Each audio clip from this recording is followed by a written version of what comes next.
announcer. We are the Fab Four, and we are talking about professional sports. This is our 4th video of the year. And to start off, I'm going to talk about the World Series, which just ended. It was a great series, very entertaining. Went to Game 7, best phrase in sports, between the Los Angeles Dodgers and Houston Astros. Astros came out on top, winning the series 4-3. This was their first ever championship in their whole time of being a team, so big news for Houston, especially with everything that's been going on with the storms and the floods, and so it really helped the community and the city of Houston come together as one and be able to celebrate this big accomplishment of winning the World Series. Surprisingly, as good as a series as it was, the TV ratings were actually down 30% from last year between the Cubs and the Indians. Why that is, MLB is still trying to figure that out, but between the entire series, during the whole thing, they made $124 million, so still a good revenue. So very entertaining, but it's the end of the MLB season, so now they'll be entering the off season, so it should be entertaining also. Next, going to talk about the NBA G League, which is the minor league teams. It's the minor league for the NBA. So there's only 26 teams in the league. It was started in 2001, so not every NBA team has a G League team. They just recently became the G League. Last year they were known as the D League, the Development League, but they switched. Gatorade bought their rights. So, but I'm going to talk about it from my experiences. I currently work for the Erie Bayhawks, so they are the minor league team for the Atlanta Hawks. My job, I work in the in-game entertainment, so I work with all those people that you see running out on the court, throwing t-shirts, getting the crowd excited, whatever.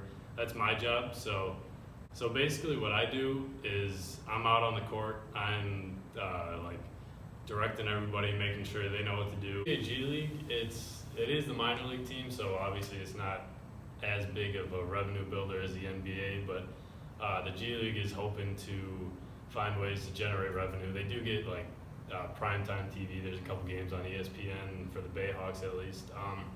But I mean, there are players that play in the NBA. There's things called two-way contracts where players can get sent up and sent down. There are players that get big money for these leagues, and it's a great opportunity for them to try to work hard because they can get called up whenever throughout the year. So it's a growing league. There are attendance issues at some of the games. Organizations are trying to work on that to try to build it up, but the G League is slowly growing as one of the biggest organizations in sports. Hi, my name is Emma Nuutinen and here is Sara Säkkinen and Anniina Rajahuhta. Hello. Anniina Rajahuhta is my former teammate, line mate, and a very good friend of mine. We played 3 years together in Finland and we won 3 Finnish national championships together. So now we are both here in Four Nations Cup in Florida and we are playing for Team Finland. We are competing against the best women's hockey players in the world. So, Anniina, what are your thoughts and expectations for this upcoming tournament?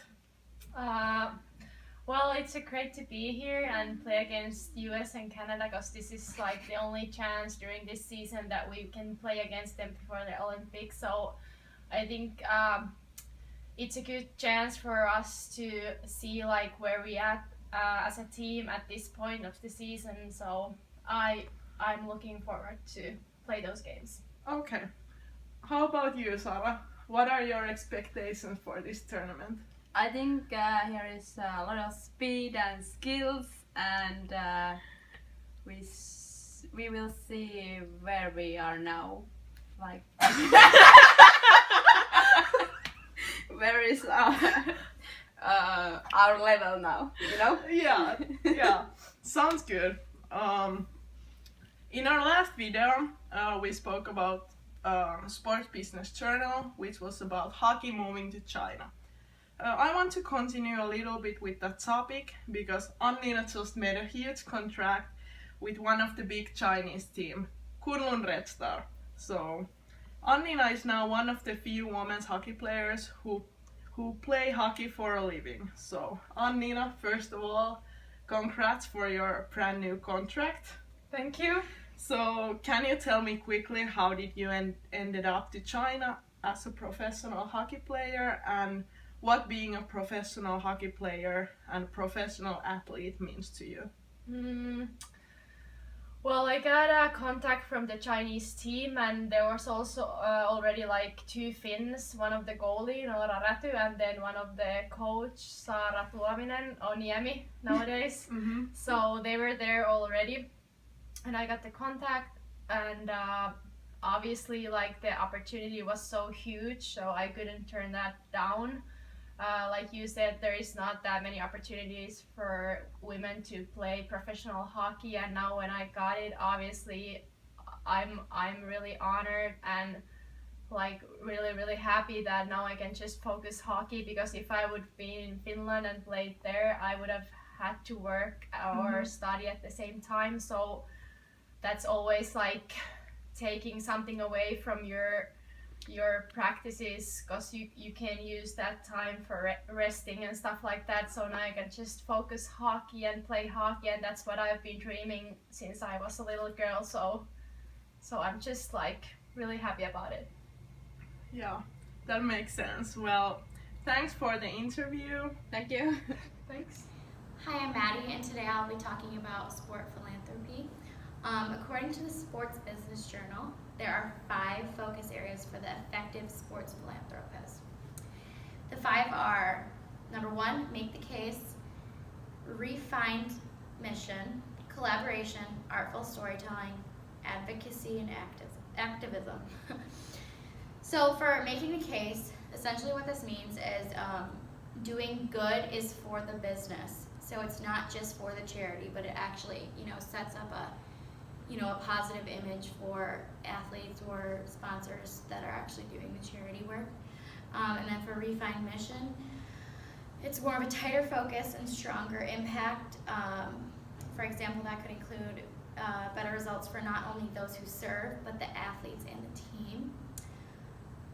For collaboration, it's said that sports brands should seek to collaborate and benefit from the efforts and expertise from others. And then for artful storytelling, you are more than your data. So for example, the importance of data cannot be overstated. So this one is really focusing on accurate data. And then the last one, advocacy and activism. Essentially what this means is getting informed and then act on that. So for example, the key to successful advocacy and activism lies in proper education of facts surrounding the topic. Johns has spoke to NFL and said that their decline in sales has been due to the NFL's protests, because people don't watch NFL games, and all the time Papa John's commercials come on during NFL games, and people are not going to buy Papa John's if they aren't persuaded to buy their pizza.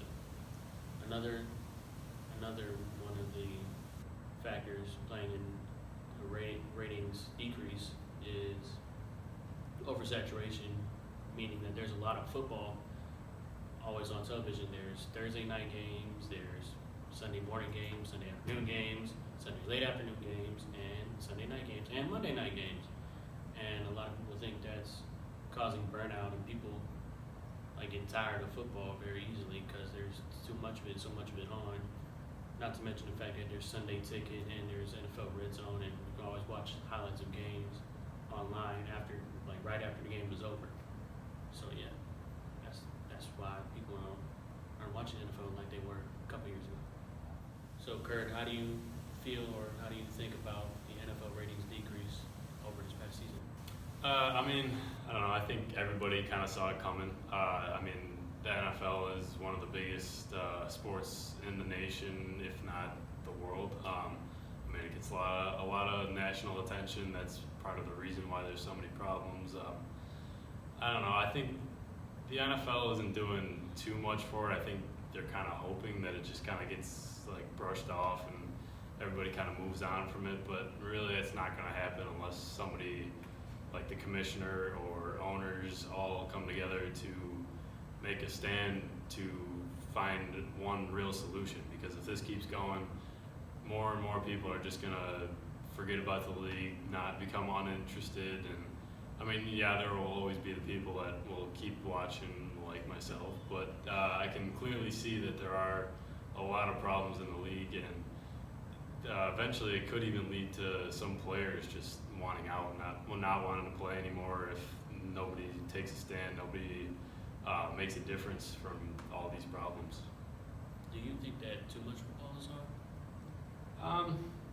I mean, I myself am not a fan of Thursday night games. The only time I will ever watch a Thursday night game is if the Bills are playing, if my team is playing. Like, if it's any other game, I really won't watch. I will watch Sunday night or Monday night, but I mean, Thursday night's it's a weird night. The players don't even like it. Like, one of the Bills players just came out and said he hates Thursday night games.